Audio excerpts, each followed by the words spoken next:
Hello, my name is Austin Orville, and I chose the Hoot Owl fishing restrictions for my climate and society presentation. Hoot owl restrictions occur when drought conditions are present and when water temperatures exceed 73 degrees for 3 consecutive days or more. These restrictions prohibit angling from 2 p.m. to midnight and can even close off some areas at all times of the day to fishing. History behind this term originated from the logging industry, and they would limit the workday to prevent fires, and this limited workday had people getting up earlier, which is when the owls would be around, and these early morning owls ended up giving the restrictions their name. I ended up calling 3 fly fishing shops and asking about how the restrictions impacted them and their businesses, and I asked them 3 simple questions. The first conversation I had was with Frontier Anglers owner Sean Jazanka from Dillon, Montana.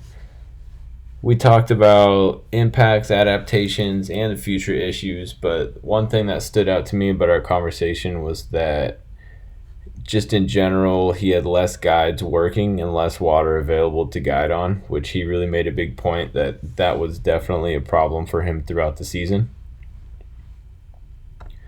Second shop that I spoke to owner and guide Nate Stevane of Trout on the Fly in Bozeman. We also talked about impacts, adaptations, and if it will be a future issue or not. And one thing that stood out to me from this conversation was the impacts. Nate told me that a lot of water sections had experienced restrictions earlier than they should have. He said that it seemed to have some political motives behind it, which he didn't have anything else to really say about that, but I thought it was interesting that he had that ideal.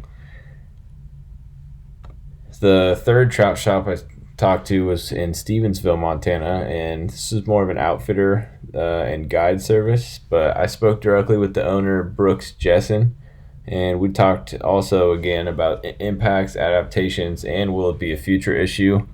And Brooks had a lot of really good things to say. He told me that he actually stopped guiding past 2 p.m. about a month before the restrictions went into place. He said that the water temperatures were obviously high and the level of water didn't help him out either in terms of the heat affecting it. And when I asked him about it being a future issue, he said it's just going to depend on the high water years. And he told me how these low years are definitely a pain, and the springs being super warm is just not helping out. And so these are some of the 3 common themes that I noticed, and the impacts that Hoot Owl provides are similar across all the fly shops. Adapting to the restrictions and getting out early seems to be the way to go when they are in place, and in the future it can be expected that similar problems will definitely exist, and it's best to plan for these times and think about solutions that maximize the opportunities, especially when you're a company when times are tough. This concludes my presentation. Thanks for listening. I appreciate it.